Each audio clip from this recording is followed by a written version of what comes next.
Praise the Lord. सबको जय मसीह। मैं सुनीता चोएथानी आप सभी का आज के इस वीडियो में स्वागत करती हूं और थैंक यू सो मच कि आप मेरे वीडियोस को देख रहे हैं, कमेंट्स कर रहे हैं, लाइक कर रहे हैं, मैसेजेस कर रहे हैं। प्रभु का धन्यवाद, सारी महिमा प्रभु को मिले। हालेलुया। वीडियो चालू होने से पहले आपसे निवेदन है कि कृपया आप मेरे चैनल को लाइक करें, सब्सक्राइब करें, बेल आइकन के बटन को क्लिक करें और जो भी नया वीडियो आएगा उसका सबसे पहले नोटिफिकेशन आपके पास पहुंच जाएगा। आज बड़े ही मैं कंट्रोवर्शियल एक टॉपिक पे बात करने आई हूं और आप प्लीज़, आपसे निवेदन है कि वीडियो को शुरुआत से लेकर अंत तक आप देखिएगा। अगर जो आपने बीच में से देखा या एंड सिर्फ देखा तो हो सकता है आप कंफ्यूज्ड हो जाएं। तो मैं नहीं चाहती कि जैसे आप कई बार किसी और के विचारधारा जब आप सुनते हैं या प्रचार सुनते हैं तो कई लोग कंफ्यूज हो जाते हैं, तो मैं आपको कंफ्यूज नहीं करना चाहती। इनफैक्ट मैं आपके कंसेप्ट को क्लियर करना चाहती हूँ। इसलिए आज का जो टॉपिक मैंने हॉट टॉपिक जो चुना है, जो सबसे ज़्यादा कंट्रोवर्शियल जो मसीहों के बीच में एक टॉपिक है, वो है क्या एक मसीह को या क्या एक विश्वासी को, क्या एक बाइबल पढ़ने वाले और बाइबल के जानकार को प्रसाद खाना चाहिए या नहीं। हम अंत में इसके कंक्लूजन को पहुंचेंगे, पर हम पहले देखेंगे कि वचन इसके विषय में हमें क्या हिदायतें देता है। हालेलुया। तो हम चलेंगे 1 कुरिन्थियों 8:4 में। अब यहाँ पर भाई पौलुस हमें कह रहा है, अतः मूर्तियों के सामने बलि की हुई वस्तुओं को खाने के विषय में हम जानते हैं कि मूर्ति जगत में कोई वस्तु नहीं और एक को छोड़ और कोई परमेश्वर नहीं। अब यहाँ पर भाई पौलुस हमें क्लियरली ये बताते हैं कि एक ही परमेश्वर है और मूर्ति जगत में कोई वस्तु नहीं है, कोई चीज़ नहीं है, क्योंकि ना तो वो बात कर सकती है, ना तो वो देख सकती है, ना उसके पास कान है। तो वो एज एक नॉन लिविंग थिंग, जैसे जिसमें कोई जीवन नहीं, कुछ जान नहीं, एक वो चीज़ के समान है। वो कह रहा है कि उस पर चढ़ाई हुई वस्तुओं के विषय में हम जानते हैं कि वो कुछ भी नहीं है। वो ना तो आपकी हानि कर सकती है और ना तो आपका फ़ायदा कर सकती है। पर क्योंकि हम ऐसे बैकग्राउंड से आते हैं जहाँ पर बचपन से लेकर हमारे अंदर बहुत सारे डर डाले गए, मूर्तियों के विषय में, मूर्तियों पर चढ़ाए हुए प्रसाद के विषय में बहुत सारे डर हमारे अंदर डाले गए, बहुत सारी मिथ्या की बातें, मैथोलॉजिकल बातें हमें बताई गई कि हम नहीं खाएंगे तो दंडित होंगे और हम खाएंगे तो हमारे दुखों का निवारण होगा। ऐसे बहुत सारे लोगों का मानना है। इसलिए लोग डर के मारे, उनके अंदर ये डर समाया गया है, डर इंजेक्ट किया गया है इसके प्रति। पर यहाँ पे भाई पौलुस कह रहा है कि एक को छोड़ और कोई परमेश्वर नहीं। आप और मैं जानते हैं एक ही परमेश्वर है, वो आत्मा है और आप और मैं उसकी संतान हैं। और आगे कहता है, यद्यपि आकाश में और पृथ्वी में बहुत से ईश्वर कहलाते हैं, जैसे कि बहुत से ईश्वर और बहुत से प्रभु हैं।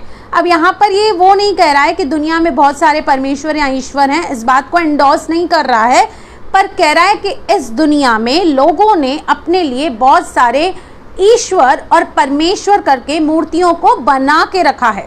सो कॉल्ड गॉड इस दुनिया में हैं, जो वास्तव में परमेश्वर नहीं है, पर लोगों ने उनको अपनी मिथ्या के अनुसार, जो दंत कथाएं उन्होंने अपने बाप दादाओं से, माँ बाप से, जिनसे भी सुनी, उसके अनुसार उन्होंने बहुत सारे ईश्वर और परमेश्वर बना के रखे हैं अपने लिए। तो भी हमारे लिए तो एक ही परमेश्वर है, क्योंकि आप और मैं बाइबल के जानकार हैं। हम वचन को पढ़ते हैं, समझते हैं और हमें परमेश्वर ने अपने वचन के द्वारा यही प्रकट किया है कि एक ही परमेश्वर है, अर्थात पिता, जिसकी ओर से सब वस्तुएं, जो भी आपको देखी अनदेखी जो भी वस्तुएं आपके आसपास हैं, जो आपको दिख रही हैं, वो केवल और केवल एकमात्र एक ही परमेश्वर के द्वारा है और हम उसी के लिए हैं। और एक ही प्रभु है, अर्थात यीशु मसीह, जिसके द्वारा सब वस्तुएं हुई और हम भी उसी के द्वारा हैं। आपको और मुझे बनाने वाली कोई कंपनी नहीं है, किसी डॉक्टर ने, किसी साइंस ने हमें नहीं बनाया, लेकिन हमें स्वयं एक सृष्टिकर्ता परमेश्वर ने गर्भ में हमारी रचना की, हमारी हर एक हड्डी को बनाया, हर एक नस नस को बनाया और हम उसी को ही बिलोंग करते हैं, उसके द्वारा ही हम आए हैं। आगे कहता है, पर सबको यह ज्ञान नहीं, क्योंकि अब यहाँ पर दो तबके के विश्वासियों से वो बात कर रहा है, एक तो नए और पुराने। क्योंकि जब कलीसिया में विश्वासी होते हैं तो वहाँ नए लोग भी होते हैं, पुराने लोग भी होते हैं और सबकी जो आत्मिक लेवल है जो स्पिरिचुअल लेवल है वो अलग है, ठीक है। आपको शायद बहुत सारी चीज़ों के बारे में आपके कंसेप्ट क्लियर हैं, आपको पता है क्या करना है क्या नहीं करना है, लेकिन नए लोग जो नए विश्वासी हैं वो अभी इन चीज़ों को डिस्कवर कर रहे हैं, अभी वो सुन रहे हैं, समझ रहे हैं। इसके लिए भाई पौलुस यहाँ पर दो तबके के लोगों से बात कर रहा है, एक तो पुराने विश्वासी से और नए विश्वासी से, और ये कह रहा है कि आप जो पुराने हो आपको तो सब पता है, पर सबको ज्ञान नहीं, मतलब जो नए विश्वासी हैं उनको ये बातें पता नहीं, इसलिए परंतु कुछ तो अब तक मूर्ति को कुछ समझने के कारण मूर्तियों के सामने बलि हुई वस्तु को कुछ समझकर खाते हैं और उनका विवेक निर्बल होने के कारण अशुद्ध हो जाता है। यहाँ पर भाई पौलुस हमें बता रहे हैं, पर अभी तक क्योंकि हमारे अंदर, जैसे मैंने कहा, इस रीति से डर को डाला गया, इस रीति से बातों को हमारे लिए रखा गया कि हमारे अंदर वो इंजेक्ट की गई बातें, और इसलिए जब नए विश्वासी हमारे मध्य में आते हैं जो अभी इन चीज़ों से बाहर ही निकल रहे हैं, निकल चुके हैं, मैं ये नहीं कहूँगी, लेकिन वो निकल रहे हैं, इसलिए उनको अभी भी लगता है कि उनमें अभी कुछ भी सामर्थ्य है या पावर है और वो उनको हानि पहुंचा सकते हैं, ऐसा वो नए विश्वासी समझते हैं। भोजन हमें परमेश्वर के निकट नहीं पहुंचाता। यदि हम न खाएं तो हमारी कुछ हानि नहीं, यदि खाएं तो कुछ लाभ नहीं। अब यहाँ पर क्लियरली कह रहा है कि ये खाने पीने की वस्तुएं हमें परमेश्वर के निकट नहीं पहुंचाने वाली हैं, क्योंकि खाएंगे तो भी हमारा कोई फायदा नहीं खाएंगे तो भी हमारा कोई नुकसान नहीं होने वाला, क्योंकि मूर्ति जगत में कोई वस्तु है ही नहीं और एक को छोड़ और कोई परमेश्वर है ही नहीं। हालेलुया। पर आगे कहता है 9 वचन सुनिए, परंतु सावधान, ऐसा न हो कि तुम्हारी यह स्वतंत्रता कहीं निर्बलों के लिए ठोकर का कारण हो जाए। अब यहाँ पर भाई पौलुस कह रहे हैं कि आपको पूरा नॉलेज है, आप सब कुछ वचन के बारे में जानते हैं, लेकिन आपकी स्वतंत्रता कोई निर्बल जो नया विश्वासी है, और यदि वो मुझे देख ले कि मैं कहीं पे बाहर रुककर ऐसे स्थानों में जहाँ पर ये सब चीज़ें की जाती हैं, आप समझदार हैं, मैं वर्ड्स नहीं लेना चाहती, नहीं तो बहुत कुछ हो सकता है, तो ऐसी जगह पे मैं बैठ के कुछ खा रही हूँ और मुझे कोई नया विश्वासी देख रहा है कि ये इतनी पुरानी होकर एक प्रचार करने वाली लेडी ये चीज़ खा रही है, सेवन कर रही है, ऐसी जगह में शामिल हो रही है, बैठ रही है, मतलब इसके अंदर कुछ पावर है। और वो नया विश्वासी, उसको क्या ऐसे इंप्रेशन आ जाएगा कि मैं भी ये कर सकता हूँ और ये करना सही है। हालेलुया। तो यहाँ पर भाई पौलुस हमें समझा रहे हैं कि आपकी स्वतंत्रता किसी निर्बल या नए विश्वासी के लिए ठोकर का कारण नहीं बननी चाहिए, क्योंकि उसको सत्य को जानना है और स्वतंत्र होना है। पर हम जब ऐसे कदम उठाते हैं और जब लोग हमें ऐसा करते हुए देखते हैं, तो वो कहीं ना कहीं बाइबल की सच्चाई को वो जान नहीं पाते और उनको लगता है ये भी सही है, वो भी सही है, ये भी कर सकते हैं, दो नाव में वो सवार हो जाते हैं। जबकि हमें पूरा ज्ञान है, हमें सब कुछ पता है, हम एक ही परमेश्वर को मानते हैं, जानते हैं, लेकिन उन्हें अभी ये डिस्कवर करना बाकी है। ये आपको और मुझे समझना पड़ेगा। हालेलुया। आगे कहता है, यदि कोई तुझ ज्ञानी को, मतलब पुराने विश्वासी को, मूर्ति के मंदिर में भोजन करते देखे और वह निर्बल जन हो, तो क्या उसके विवेक को मूर्ति के समान बलि हुई वस्तु खाने का साहस न हो जाएगा। मतलब आपको देख के, क्योंकि हर एक नया विश्वासी पुराने विश्वासी को फॉलो करता है, हर एक फॉलोअर अपने लीडर को फॉलो करता है, इसलिए यहाँ पर पुराने विश्वासियों को बहुत सतर्क रहना है, अलर्ट रहना है और ऐसी चीज़ों को नहीं करना जिसके द्वारा आप नए विश्वासी को कुछ सिखा रहे हैं, एक मैसेज दे रहे हैं कि आपको ये करना है या नहीं करना है। आगे देखिए क्या कहता है, इसी रीति से तेरे ज्ञान के कारण वह निर्बल भाई जिसके लिए मसीह मरा नष्ट हो जाएगा। मतलब कहीं ना कहीं उसको ये गलतफहमी हो जाएगी कि मूर्ति भी जगत में कुछ है और उसको चढ़ाया हुआ चीज़ भी खाने से हमें लाभ होता है। मतलब जो वचन कहता है उसके वचन पर न चलते हुए वह दो नाव में सवार हो जाता है और उसको लगता है ये ऐसे कर रही है तो मतलब इसमें भी कुछ होगा, इसमें भी कुछ पावर होगा, इसलिए वो यहाँ पर बैठ के खा रही है। इसलिए हमें बहुत केयरफुल रहना है, उन्हें सत्य को अभी जानना है और स्वतंत्र होना है। और कोई भी आपके कहने से या मेरे कहने से कोई कुछ छोड़ने वाला नहीं है, कोई कुछ चीज़ का त्याग करने वाला नहीं है। आपने और मैंने खुद बाइबल को पढ़ा, वचन को पढ़ा और वचन ने हमें स्वतंत्र कर दिया। इसलिए हमें बहुत सोच समझकर कदम उठाना है। हम नए विश्वासी के लिए कैसा रद्दा रख रहे हैं, हम किन चीज़ों के लिए उसे तैयार कर रहे हैं, क्योंकि कह रहा है अगर जो उसे ठोकर लग रही है या उसको साहस हो रहा है कि चलो ये भी कोई अच्छी बात है, मुझे करनी चाहिए, ये कर रही है तो मैं भी कर सकती हूँ, तो हमें इससे दूर रहना है। क्योंकि 12 वचन कहता है, इस प्रकार भाइयों के विरुद्ध अपराध करने से और उनके निर्बल विवेक को चोट पहुंचाने से तुम मसीह के विरुद्ध अपराध करते हो। याद रखिए, यदि किसी भी, ये तो खाने पीने की बात है, यदि किसी भी एक्टिविटी के आपके ज़रिए, चाहे वो वीडियो हो सकता है, रील हो सकता है, आपका कोई पोस्ट हो सकता है, आपका व्हाट्सएप स्टेटस हो सकता है, किसी भी रीति से अगर जो आप किसी नए और निर्बल विश्वासी के लिए ठोकर का कारण बनते हैं, तो आप उसके विरुद्ध नहीं, मसीह के विरुद्ध अपराध करते हैं। ये बात आपको हमेशा याद रखनी है। हालेलुया। क्योंकि आपको लगता है आप स्वतंत्र हैं, आप कुछ भी कर सकते हैं, आपको तो पूरा बाइबल आता है, आपको तो सब कुछ नॉलेज है और आपको पता है ये खाने से न खाने से कुछ नहीं होगा। अच्छी बात है, लेकिन आपको नए विश्वासी के शूज़ में भी जाके सोचना चाहिए, उनकी जगह में खुद को रख के सोचना चाहिए कि वो अगर जे इन बातों को देखेंगे या सुनेंगे, समझेंगे, तो उन पर इन बातों का क्या असर होगा। हालेलुया। अब इसी बात को और क्लियर करने के लिए भाई पौलुस हमें 1 कुरिन्थियों 10 का हम 25 से पढ़ेंगे। अब यहाँ पर प्रभु का वचन कहता है, जो कुछ कसाईयों के यहाँ बिकता है वह खाओ और विवेक के कारण कुछ न पूछो। अब आप और मैं, पहले तो अच्छा है, आप और मैं अगर ये वेज खाते हैं तो बहुत अच्छी बात है, पर आप और मैं नॉन वेज भी खा सकते हैं। और कहता है जो कुछ भी आपके लोकल मार्केट में अवेलेबल है आप उसे ले सकते हैं, खा सकते हैं। क्योंकि आपको पता है कि बहुत सारे ऐसे शॉपकीपर्स हैं या ऐसे कसाई होते हैं जो मीट काटने से पहले बहुत धुआं करते हैं, बहुत कुछ करते हैं, तो फिर हम क्या क्या नहीं खाएंगे।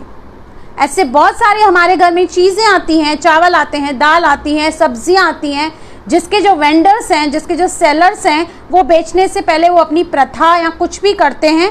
तो क्या हम उनका सेवन नहीं करें? लेकिन वो कह रहा है खाओ, लेकिन विवेक के कारण पूछो मत कि क्या इसको आपने कुछ किया तो नहीं है, क्या इसके ऊपर आपने कुछ चढ़ाया तो नहीं है।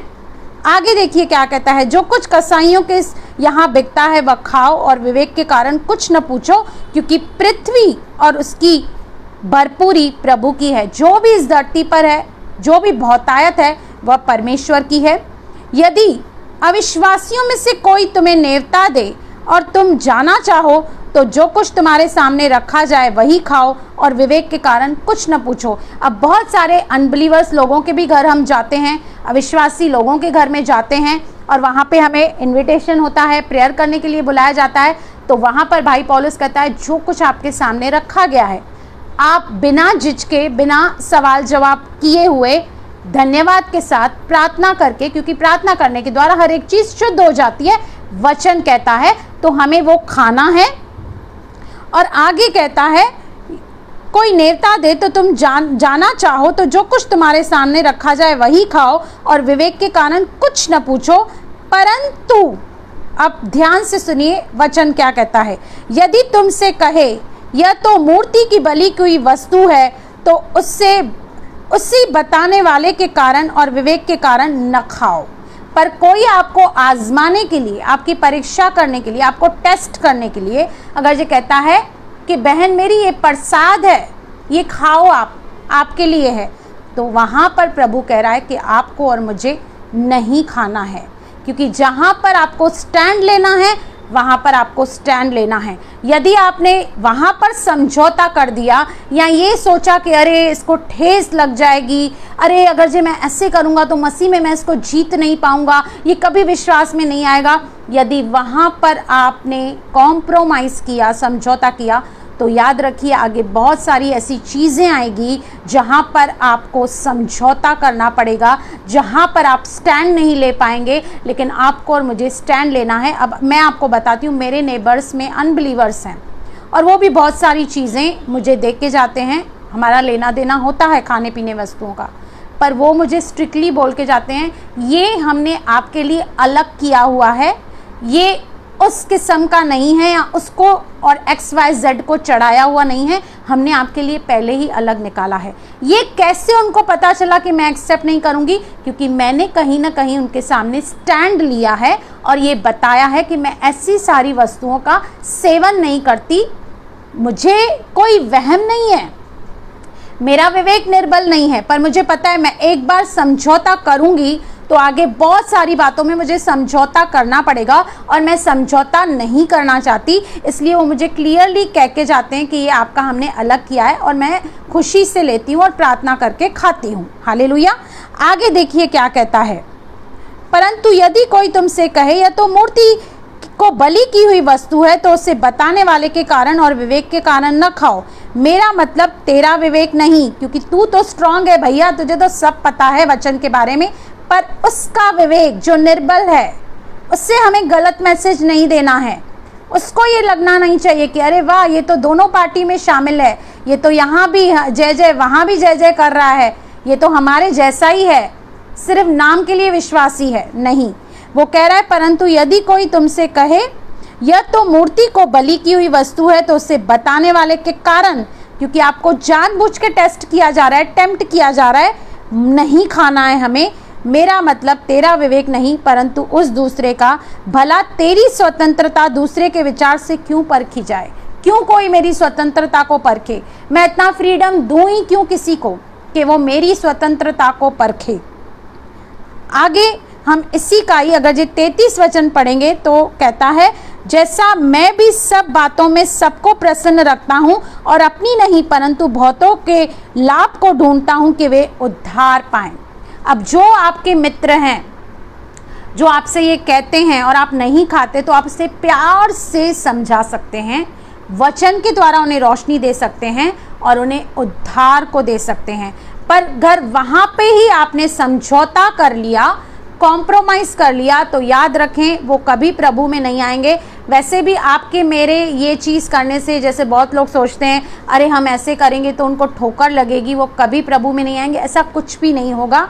यदि आप प्रेम के निमित्त उन्हें एक्सप्लेन करेंगे, समझाएंगे और उन्हें बताएंगे कि आप क्यों नहीं खा रहे हैं, तो हम उनको जीत सकते हैं और आगे को अगर वो विश्वासी बनते हैं तो हम उनको तैयार कर सकते हैं, उनके माइंड में हम पहले से ही डाल सकते हैं। हालेलुया।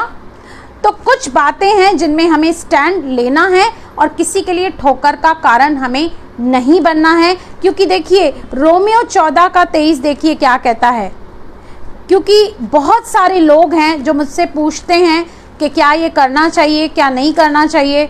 मैं तो आपको यही कहूँगी, यदि आपको वहम पड़ता है जिस बात में, तो उस बात में आपको आगे नहीं बढ़ना चाहिए। क्योंकि रोमियो 14:23 कहता है, परंतु जो संदेह करके खाता है वह दंड के योग्य ठहर चुका।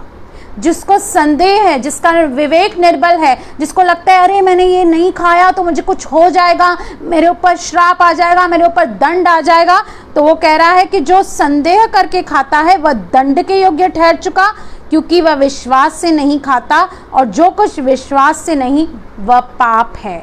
जो चीज़ आप डर के मारे खा रहे हैं, जो आप विश्वास के साथ प्रार्थना करके धन्यवाद करके नहीं खा रहे हैं, तो वह चीज़ हमारे लिए पाप बन जाती है। तो यहाँ पर जो मैं कंक्लूड करना चाहती हूँ वो मैं आपको यही समझाना और बताना चाहती हूँ कि सबकी जो आत्मिक लेवल है अलग है। आपकी अलग है, मेरी अलग है। आप हो सकते हैं नए हैं, हो सकता है मैं नहीं हूँ, आप पुराने हैं। सबकी सोच अलग है, विचारधारा अलग है। तो हम इससे कंक्लूड क्या करें, क्या खाना चाहिए कि नहीं खाना चाहिए? तो मैं इसे ऐसे कंक्लूड करूंगी कि यह आपके विवेक के ऊपर निर्भर करता है। आपका विवेक आपको क्या गवाही देता है, आपका कॉन्शियस आपको क्या कहता है। अगर आपको लगता है कि नहीं मुझे नहीं खाना चाहिए, इससे मुझे ये हो जाएगा, नहीं वो हो जाएगा, तो आपको बिल्कुल नहीं खाना चाहिए।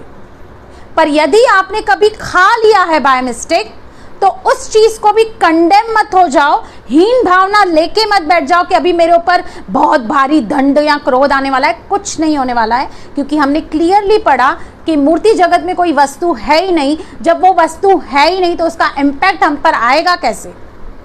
और सिचुएशन को समझिए, प्रार्थना कीजिए। जब आप बाहर किसी के घर में जाते हैं, स्पेशली जब अविश्वासियों के बीच में जाते हैं, तो आप वहाँ खुद को क्या प्रोजेक्ट करते हैं, आप वहाँ पर कितने विश्वासी हैं, या आप किन किन बातों के रीति, किन किन डिसीशंस के रीति दिखाते हैं, ये आपकी और मेरी आत्मिक लेवल को, स्पिरिचुअल लेवल को दिखाता है।